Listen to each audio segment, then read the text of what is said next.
Feito esse primeiro momento, vamos agora fazer a prece inicial que nós pedimos seja feita pelo nosso irmão Ronald.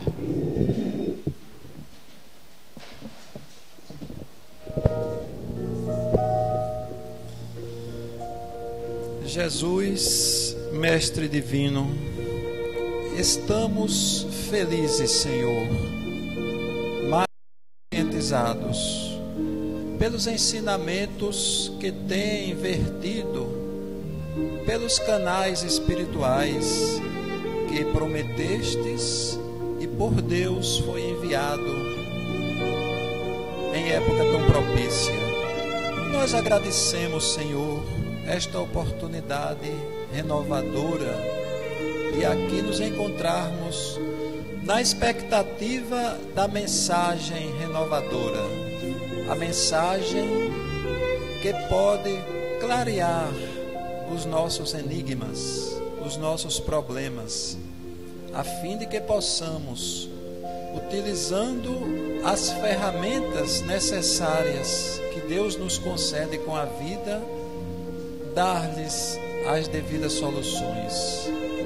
Ampara a cada um dos presentes, Senhor, que teus enviados espirituais possam chegar até a intimidade de cada um com os fluidos harmoniosos, para que cada um dos presentes daqui saia envolvido em expectativas renovadoras, no desejo da prática do bem e na fortaleza contra os vícios e as paixões.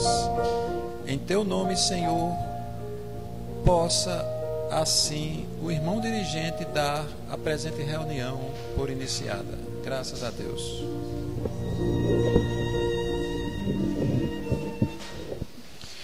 Bom, meus irmãos, está iniciado o nosso trabalho de hoje, com a graça do nosso Pai Celestial, do nosso Mestre Jesus, e vamos franquear a palavra ao nosso irmão Reginaldo, para que ele possa trazer a sua mensagem.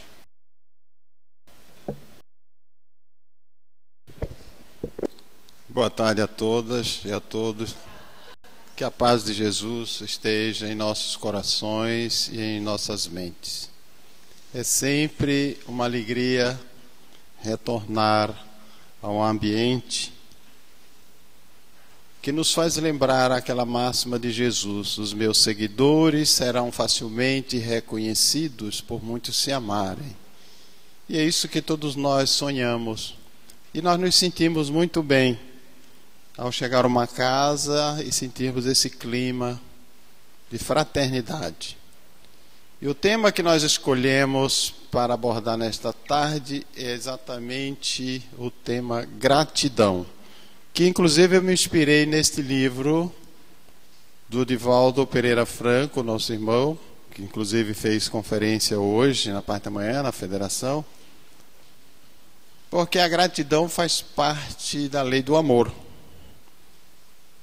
E Jesus, quando nos ensina a orar, a oração do Pai Nosso, nos ensina a louvar. Já começamos a prece louvando a Deus.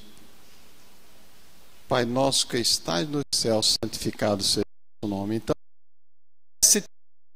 tem três objetivos: louvar, pedir e agradecer. Então nós às vezes esquecemos de agradecer, mas se pararmos para a reflexão, percebemos que o maior dom que Deus nos oferece é o dom da vida. O dom da vida, principalmente esta vida consciente. Divaldo abordou hoje muito bem sobre os estados ou níveis de consciência, que a maioria das pessoas estão num estado de consciência de sono. Então, a partir do instante que a gente desperta esta consciência para o verdadeiro sentido da vida, conhecendo a lei divina, nós percebemos que somos gratos realmente a Deus pelo privilégio de um dia termos encontrado Jesus, esse mestre, modelo e guia que nos veio para ensinar o caminho de volta à casa do Pai. Então, todos os dias, todos os momentos, nós temos que agradecer a Deus, o dom da vida, a Jesus pelos ensinamentos. Esta luz que ilumina a nossa vida, o nosso caminho, como Ele mesmo se propôs, como sendo o caminho para a verdade e para a vida. Então, às vezes nós reclamamos do que nos falta, mas esquecemos de agradecer aquilo que já somos merecedores. Por exemplo, só quem sabe a importância de respirar, quem sofre de asma, que procura respirar e não consegue. Eu tive pneumotórax, eu não tive asma, mas sofri um pneumotórax e eu senti por alguns instantes o quanto é difícil você querer respirar e não conseguir. Só sabe valorizar o quanto é importante ter um estômago saudável aqueles que têm problemas gástricos, que estão impedidos de ingerir os alimentos. Então nós temos um corpo, eu não vou dizer 100% perfeito, mas é um corpo saudável na medida do possível. E nós nem valorizamos. Temos a mente para pensar que Deus nos deu essa liberdade das escolhas, que é o livre-arbítrio, e nós também não valorizamos. E temos o dom que Deus nos ofereceu da mediunidade, que é este dom, essa capacidade de nos conectarmos com as outras dimensões. Então, hoje Divaldo falou que a vida, a expressão na vida, que a vida é única, temos níveis de expressão, nos expressamos aqui no plano material, e os espíritos se expressam também num outro nível, sem o corpo físico, mas eles também se expressam de posse da razão, do conhecimento, dos ensinamentos, dos princípios que já acumulamos. Então, a memória, olha o quanto é bom a gente ter a memória, lembrar das coisas boas desde a nossa infância. E só quem já perdeu a memória sabe o quanto é desconfortável. Quem sofreu um AVC, veja, se você já teve a oportunidade de conversar com alguém que sofreu um AVC e perdeu a memória, o quanto ele fica inquieto quando ele quer lembrar do nome das pessoas, as palavras, e não consegue. E nós temos tudo isso. Diz André Luiz, nós somos milionários da felicidade e não nos damos conta disso. Ficamos reclamando de coisas que nos faltam.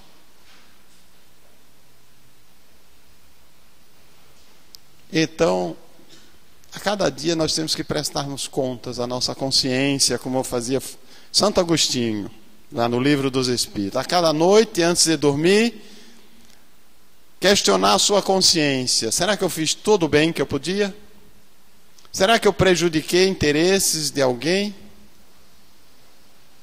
Dizia ele, pedir perdão a Deus pelos enganos e agradecer pelos acertos. Diz ele, assim me libertei de algumas mazelas, de algumas imperfeições e conquistei algumas virtudes.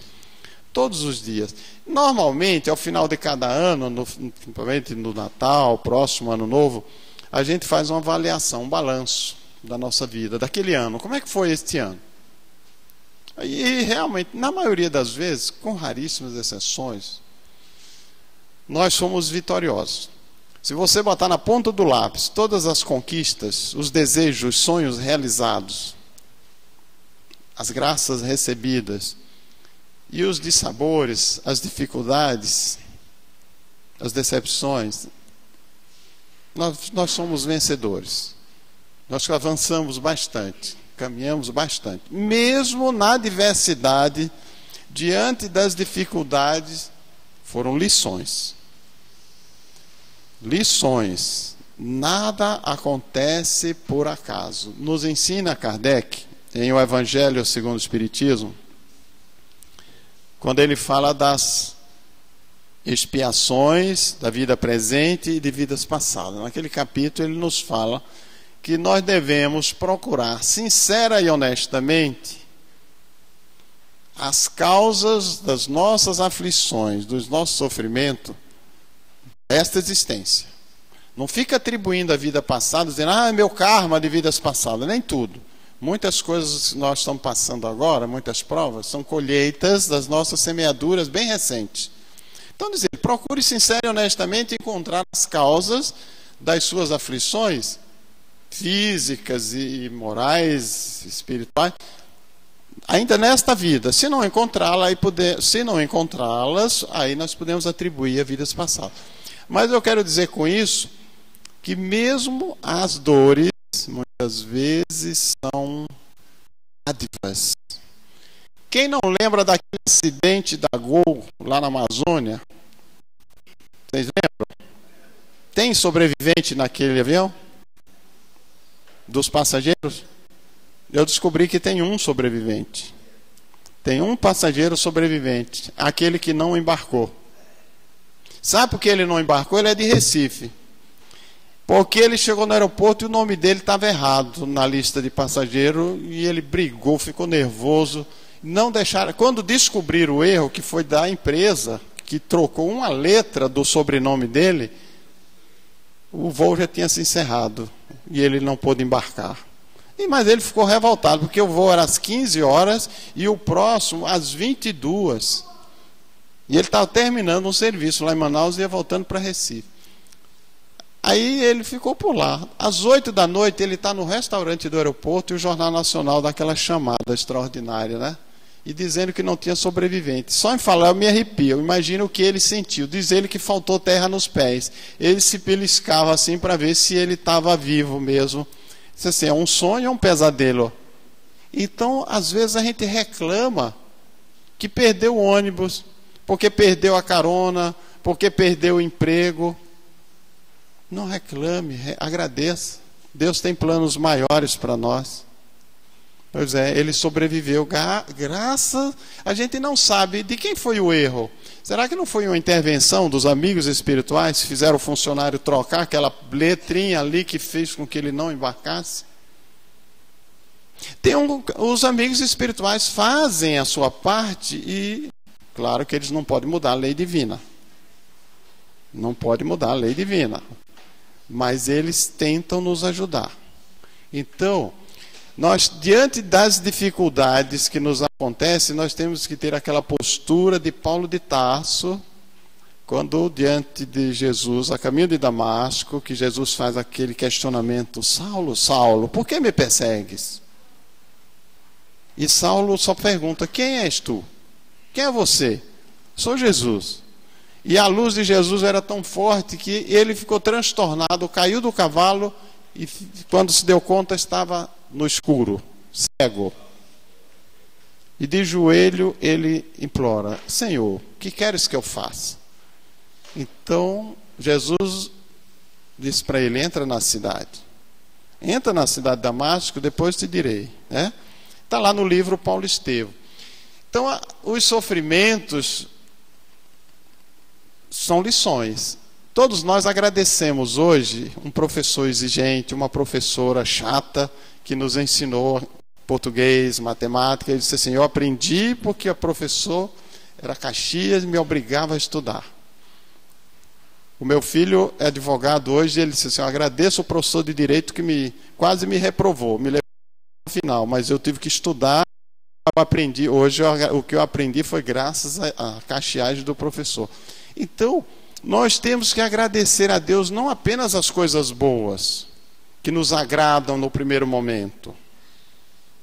Nós temos que agradecer a Deus o dom da vida, as oportunidades, tudo que nos acontece, nada por acaso.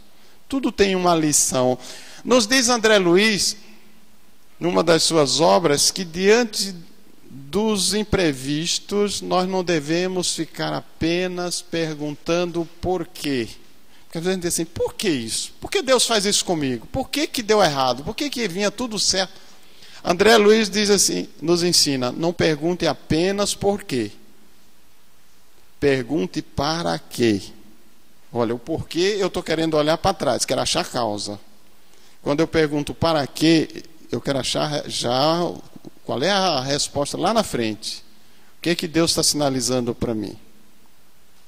E ele nos ensina que se você dirigir, quando você vai dirigindo o veículo e de repente você vê que passou por alguma coisa estranha, um buraco, um tronco, um galho de árvore, alguma pedra, você não vai ficar olhando no retrovisor o tempo todo, você vai conferir no retrovisor, foi o que houve, mas em seguida você tem que olhar para frente. Diz ele, se você continuar olhando no retrovisor, você vai perceber de onde vem e daqui a pouco você não sabe para onde está indo. Bem assim é a nossa vida, diante das dificuldades, nós temos que orar, perseverar. E Jesus disse, aquele que tiver fé e perseverar até o fim, alcançará a vida eterna. Então nós temos que perseverar e sempre agradecendo. E o maior exemplo de gratidão nós encontramos no apóstolo Paulo. Quem aqui já leu o livro Paulo Estevão? Vale a pena estudar Paulo Estevão. Fazer um grupo, eu sugiro, fazer um grupo de estudos da obra, do livro Paulo Estevão. Porque eu estou para ver uma obra de exemplo de resignação, de doação, de dedicação ao Cristo. Mais do que Paulo. Sem Paulo, acho que não existiria cristianismo. Então, Paulo foi o maior exemplo. Porque ele renunciou tudo. E todas as expiações que ele passou, porque ele foi um assassino, ele matou Estevão, né? Apedrejou. Ele dizia assim, eu mereço.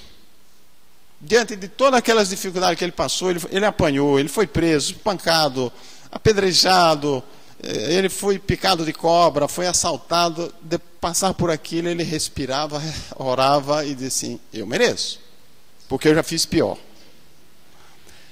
Como estudantes da filosofia espírita, nós sabemos que nós temos uma história, nós temos um currículo, nós não estamos aqui pela primeira vez, e nós estamos no planeta de expiações e provas. Todos nós somos alunos dessa escola do Cristo, mas que já fomos reprovados muitas vezes. Então estamos aqui no processo como filho pródigo, que volta à casa do Pai. Nós estamos na escola para recuperação. Então, temos que agradecer a segunda chance. Quando um diretor de escola abre uma turma de reforço, agora não é mais nem recuperação, mas um reforço, ele não está castigando o aluno, porque ele está dando uma nova chance, uma oportunidade. E Jesus nos conta na parábola do bom samaritano esse exemplo de que o pai está sempre à espera do filho pródigo. E a parábola do filho pródigo é aquela que Jesus conta que um pai tinha 2 filhos e o mais jovem, ao atingir a maioridade, disse para ele, meu pai, me dá o que me é de direito, que eu quero desfrutar a vida. O pai vendeu as propriedades que tinha, a sua fazenda, e deu o que lhe era de direito. E ele viajou pelo mundo, foi para um país distante de Jesus. E lá esbanjou, gastou dinheiro, farra, mulheres, aí amigos, entre aspas, porque amigos do dinheiro dele, não da pessoa. O dinheiro acabou, a saúde também. Os amigos vão embora, porque nenhuma formiga permanece no celeiro vazio, né?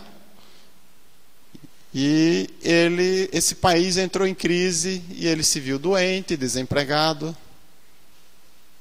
E diz Jesus, diante do sofrimento, ele caiu em si. Olha só, caiu em si, é aquela reflexão. E ele diz, realmente eu pequei contra Deus e fui ingrato com meu pai.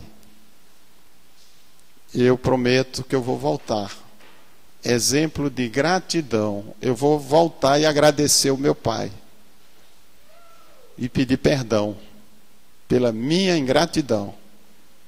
Mas eu não mereço. Sim, porque quando ele estava desempregado, ele procurou trabalho e o único que encontrou foi cuidar de porcos.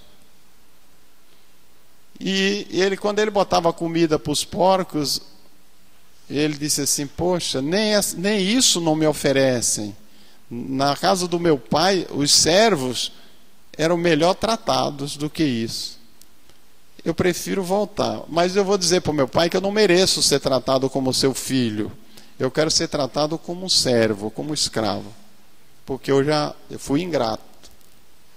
E ele volta. Então não basta arrepender-se, tem que fazer o caminho de volta. Porque tem gente que acha: não, já me arrependi, estou salvo. Não, tem que fazer o caminho de volta. E assim ele fez, para agradecer ao Pai.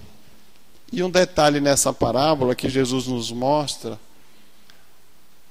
que o Pai respeita a vontade do Filho, o livre-arbítrio. Quando ele disse que ele queria experimentar o mundo, o Pai deve ter com o coração apertado, mas deixou que ele fosse experimentar, né? E ele volta, cansado. Ao se aproximar da casa, quando o pai o avista, vai ao encontro e o abraça. Nos conta Jesus. E diz para o servo: traz o manto, a sandália para ele e o anel da família. Mata um cevado aí, vamos fazer uma festa, meu filho voltou.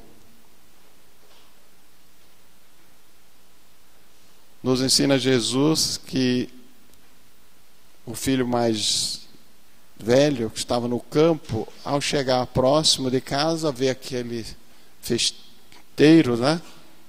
Diz: o que está acontecendo aí? Teu pai mandou matar um cevado para fazer uma festa porque o teu irmão voltou. E ele diz, aí ele ficou emburrado, ficou revoltado. Não é possível, aquele filho ingrato, meu irmão não merece isso. Eu fiquei com meu pai, trabalhei esses anos todos, ele nunca me deu nem um cabrito para eu fazer uma festa com meus amigos. Foi a resposta dele. E o pai chama ele: vem cá, meu filho, vem cá. Você não tem razão para reclamar, porque tudo que eu tenho aqui é teu.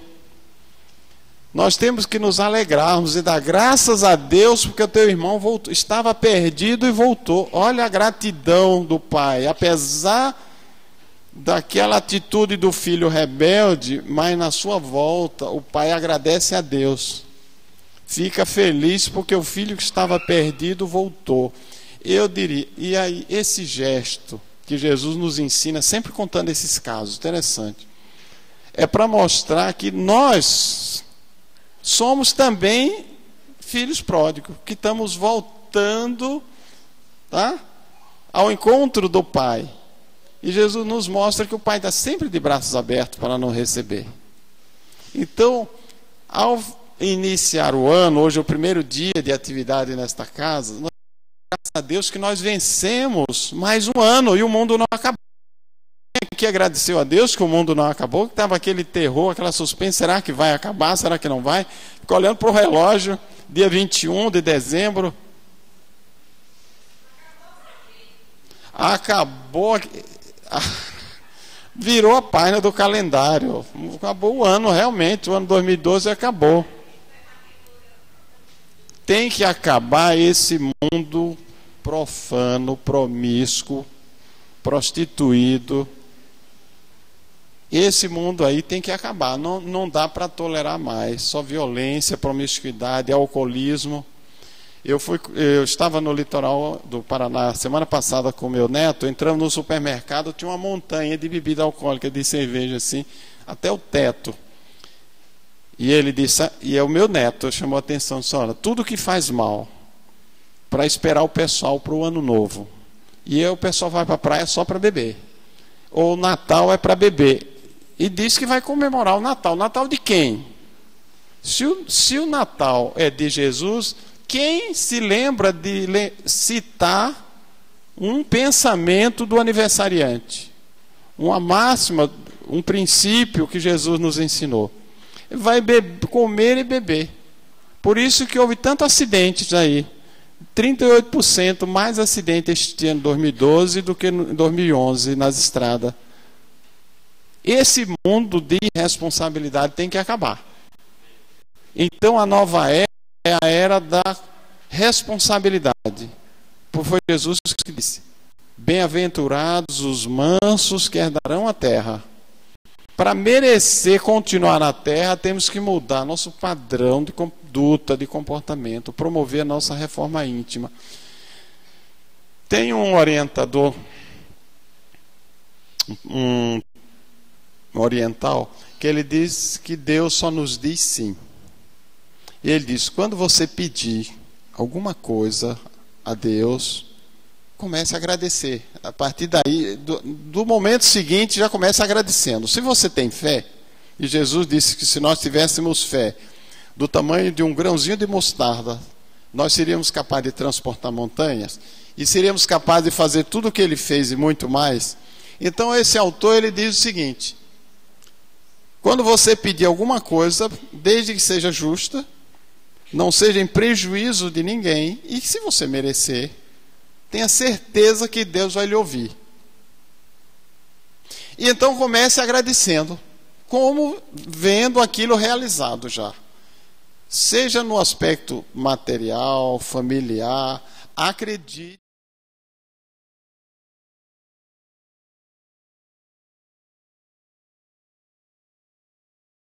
Só diga: obrigado, Senhor. Tenha fé. A nossa fé remove montanha, não a montanha física, mas as montanhas dos obstáculos, das descrenças, das dificuldades, da incredulidade. Comecemos. Agora, temos que ficar alerta para os convites. Se eu quero um emprego, eu tenho que pelo menos ficar de olho nos classificados do jornal, nas chamadas. Tenho que me inscrever no Cine, porque tem gente que quer, mas a vontade é tão fraquinha que ele nem sequer dá o primeiro passo. Da mesma forma, agradecer. Nós temos perfeitamente consciência do significado da gratidão e da ingratidão, que é o oposto. Nós somos eficientes pedintes. Nós oramos para o mentor espiritual, para o santo da nossa devoção, para Jesus, para Deus, para pedir coisas. Quando alcançamos as dádivas, esquecemos de agradecer, já notou? Pedimos para que o filho passe no vestibular, para que o filho faça o exame e seja aprovado num concurso, faça um exame de saúde e não dê nada de ruim. Quando alcançamos, já esquecemos de agradecer. E eu diria: quem de nós não censura uma visita que vem e fica na nossa casa uma semana, 2 semanas, hospedada em nossa casa, e depois vai embora e não dá nem um telefonema para dizer assim: ó, cheguei, obrigado. Você disse: que ingrato, ficou aqui 2 semanas, eu dei toda a atenção, foi embora, nunca deu um telefonema para dizer obrigado, ou se quer dizer que chegou bem. A gente não fica magoado com isso? Então, agora referente nossa conduta para com Deus. Quantas vezes nós pedimos, Ele nos atende e depois a gente esquece de agradecer. Por isso é preferível, na hora que fizer o pedido, fazer o pagamento antecipado. Pediu, já fez o pedido na internet, assim, ou seja, quando você faz uma compra pela internet, você já faz o pagamento. Para ter o desconto, eles já dão um desconto, né? Dá um bônus já para você pagar à vista. Então, da mesma forma, quando pedir alguma coisa a Deus, já comece agradecendo: obrigado, meu Deus, tenho certeza que vai dar tudo certo. Siga em frente, na medida do nosso merecimento. Nós somos filhos de Deus. E o Padre Marcelo tem uma expressão que ele diz assim: se Deus tem muitos filhos, eu sou um deles. E Jesus diz: nenhuma das ovelhas que o Pai me confiou se perderá. Então, na oração dominical, no Pai Nosso, Jesus nos ensina a prece que começa sendo assim: Pai Nosso, quer dizer, Pai de todos nós. Então nós somos irmãos. Então, como é que nós vamos agradecer? De que forma podemos sermos gratos a Deus pelas dádivas da saúde, da vida, do emprego, dos anjos que aparecem em nossas vidas nas horas difíceis? Como é que, se a gente não encontra Deus, como é que eu vou agradecer? Será que eu vou ficar de joelho na igreja, orando? Será que isso é suficiente? Jesus, certa feita, usou uma expressão assim: tive fome e me deste de comer, tive sede e me deste de beber, tive doente e me foste ver, tive no preso e me foste visitar. E alguém pergunta: quando, mestre, que nós te vimos com sede, com fome, ou doente, ou prisioneiro, que te assistimos? Ele: quando fizeste a um desses pequeninos, a mim que estavas a fazer. Olha só. Então, a gratidão a Deus por tudo isso que nós dispomos, nós temos que agradecer na forma de serviço, de servir. Servindo, fazendo bem, sem olhar a quem. Não é dar com a mão, não. Dê com as duas, se possível. Né? Que tem a expressão assim: dê com a mão que a outra não perceba. Mas a ideia é dar com as duas. Ofereça as duas mãos para ajudar. Bezerra de Menezes nos alerta que o espírita precisa tirar a mão da altura do coração. Porque tem gente que fica só orando, estou orando em contemplação. Tire a mão da altura do coração para ajudar quem precisa. Você não pode ficar com a mão posta o tempo todo. Lembra que Jesus, naquela passagem que ele vai ao Monte Tabor, convida Pedro, Tiago e João, e vão meditar num monte, e que ocorre o fenômeno da transfiguração. E aparecem lá Moisés e Elias conversando com Jesus. Dois espíritos conversando com Jesus. E Pedro, percebendo a presença de Jesus, percebendo a presença de Moisés e Elias, diz para Jesus: mestre, ainda bem que nós estamos aqui, que se tu quiseres nós podemos fazer 3 tendas, uma para ti, uma para Moisés, uma para Elias. Interessante, Jesus não ficou por muito tempo.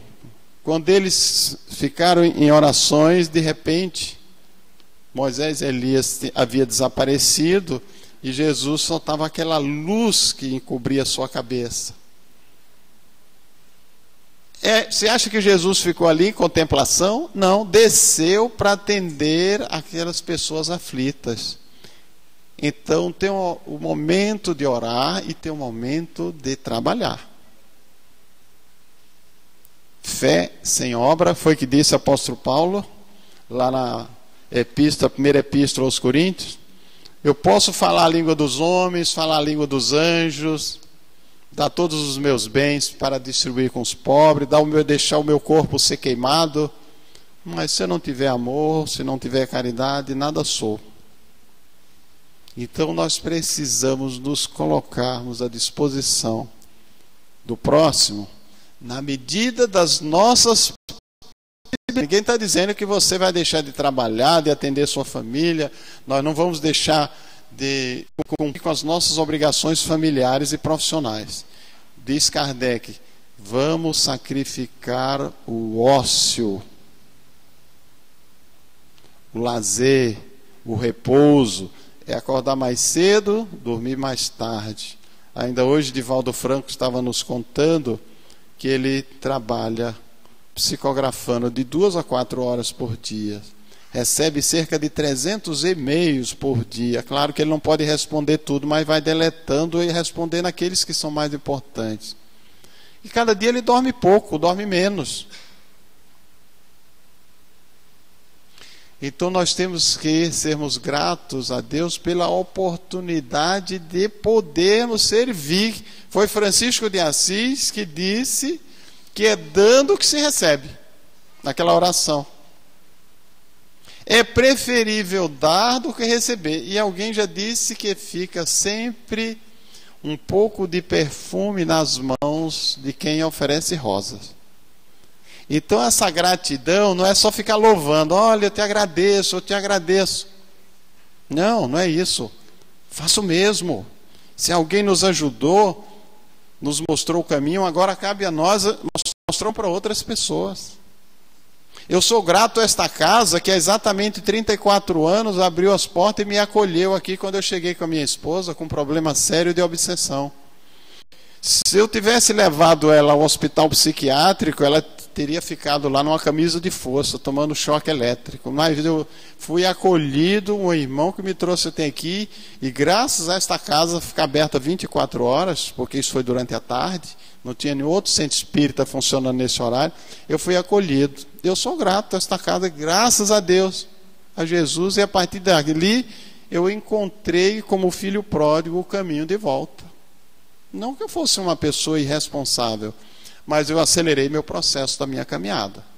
E eu dou graças a Deus. Tem coisas que levam tempo para cair a ficha, para a gente cair em si como um filho pródigo. Eu sempre questionava o meu pai, porque ele era escrivão de cartório lá no sertão da Bahia e se envolveu resolveu comprar uma fazenda para criar animais. E ele não tinha habilidade, porque ele desde jovem ele lidava com comércio, nunca com fazenda. E eu ficava questionando, o que meu pai foi se envolver com isso? Claro que ele faliu, 10 anos depois está quebrado, não tinha experiência, confiava nos outros, dava prejuízo. Mas e eu e o meu irmão mais velho que tivemos que assumir. Esses animais, enfrentamos seca lá no sertão brabo da Bahia, secas terríveis, fazendo cacimba, queimando cactos chique-chique para os animais. Então, eu cresci na minha juventude nesse ambiente do sertão. Tem alguém aqui que é do sertão? Então, sabe o que é isso?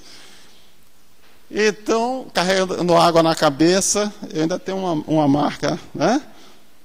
Lata d'água, pote de água na cabeça, cavando cacimba para os animais beberem água. Não me envergonho, pelo contrário, tenho orgulho. Hoje eu sou advogado, sou aposentado, sou delegado aposentado da Polícia Federal lá em Curitiba, mas eu tenho uma história que me orgulha.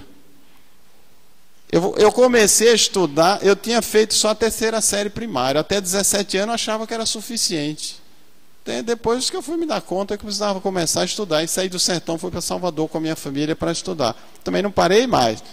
Mas, interessante, me aposento 40 anos após, 40 e poucos anos depois, eu estou em Salvador, a minha mãe está na UTI do hospital e teve uma melhora. Aí eu peguei meus irmãos, digo, vamos para o sertão, vamos ver como é que está a situação lá. 400 quilômetros de Salvador, região do Senhor do Bonfim, aquela onde passa a estrada de ferro que vai de Salvador a Juazeiro. E lá nós ficamos surpresos com a decadência, a degradação que estava a região. Isso em 2006. Eu fiquei, depois daquele dia, não teve uma noite que eu não pensasse numa solução para ajudar aquela gente. E dali eu comecei a trabalhar. A partir dali eu comecei a trabalhar para ajudar aquelas comunidades. Fazendo bibliotecas comunitárias nas escolas, horta nas escolas, cisterna para pegar água de telhado. E foi. E recentemente aí me caiu a ficha. Eu digo, agora eu entendi por que meu pai me levou para lá quando criança. Agora eu entendi que é para que hoje eu saiba o quanto é o sofrimento do sertanejo no período da seca. E a seca lá já está há 4 anos. Aqui nós estamos com seca no sertão de 2 anos, lá já está 4 anos. As fontes secaram, os pequenos açudes secaram. O maior açude da região, depois de 60 anos, está seco. O açude, aquela barragem de Sobradinho do Rio São Francisco, que é a maior do Brasil, está com 20% da água. Nós corremos o risco, se não chover, de sofrer um apagão por falta de energia elétrica, porque não tendo água não vai ter como mover as turbinas de Paulo Afonso. Então, hoje eu estou dedicando o meu tempo, dentro do possível, saí de Curitiba, vim ao sertão da Bahia, promover palestras e promover algumas pequenas ações, criei uma ONG para trabalhar em benefício dos meus conterrâneos. Então eu digo, e depois eu conversando com o padre da cidade, eu disse, padre, você Já percebeu que o nosso clima do sertão é muito parecido com o clima de Israel, aquela região de Jesus, Pedro, Tiago andavam naquela época, né? Muita semelhança. Então é um privilégio. Vamos agradecer a Deus que nós estamos numa situação adversa, mas é um povo com um coração generoso. E é um trabalho solidário, interessante como as pessoas são unidas, são solidárias. A gente constrói uma cisterna numa casa para o caminhão pipa que o exército distribui água, e ali aquela cisterna se torna comunitária. E eu tenho feito palestra e mostrando para eles, está vendo? A necessidade gera a oportunidade de solidariedade. Então isso é gratidão. Gratidão não é ficar de joelho, obrigado, Senhor. Sim, obrigado, Senhor, mas vamos agir, porque nós somos os agentes da transformação. Nós somos os agentes de Deus. Ele conta conosco, nós somos co-criadores. Não adianta você plantar uma semente, ela germina. Divino. Porque o homem não consegue fazer uma semente com condição de germinar. Mas a partir daí a responsabilidade é nossa. De cuidar, de adubar, de aguar, de sombrear, de fazer a poda. E às vezes as expiações, eu já vou terminar, porque o meu tempo está esgotando. Às vezes nós reclamamos das dores, dos sofrimentos, das topadas, mas são as podas necessárias. Você já observou que a árvore, se você não podar no tempo certo, ela não produz? A jaqueira não produz se você não fizer uns cortes no tronco para fazer ela sangrar, aquela seiva. Temos que agradecer a Deus. Às vezes essas dificuldades que enfrentamos é para o nosso fortalecimento, para o nosso crescimento interior. E interessante que quando nós passamos por uma dificuldade e vencemos naturalmente, quando encontramos alguém reclamando de uma experiência semelhante, você diz assim, coragem, confiança, eu passei por isso, eu passei por situações pior do que isso, vamos em frente. É a vida, então nós somos preparados para ajudar uns aos outros. Só para concluir, eu li recentemente um trabalho científico de um pesquisador americano chamado Evolução Social. O Charles Darwin, pesquisador britânico, que lançou o livro Teoria da Evolução, coincidentemente contemporâneo de Kardec. Ele era membro da Academia Britânica de Ciência, Kardec membro da Academia Francesa. Kardec lança o Livro dos Espíritos em 1857, Charles Darwin lança o livro Evolução das Espécies em 1859, 2 anos depois. Não se conheciam. E ironia do destino, os dois foram rejeitados pelas suas academias e excomungados pela Igreja Católica, os dois. Um porque falava da teoria da evolução, que não era a origem de Adão, como nós tínhamos aprendido. O outro fala da evolução espiritual. Um fala da evolução biológica, no plano material, a evolução dos animais, das espécies. E o outro, que é Kardec, fala da evolução espiritual. E agora vem um cientista e diz, olha, a teoria da evolução do Charles Darwin não está errada, mas está incompleta. O que evolui, porque o Charles Darwin dizia que só os fortes sobreviveriam. E pela minha experiência agora no sertão da Bahia, eu estou vendo que não basta ser forte, tem que ser solidário. E esse autor nos fala que é a solidariedade que nos faz sermos vencedores das adversidades, dos sofrimentos. E ele cita o exemplo das formigas.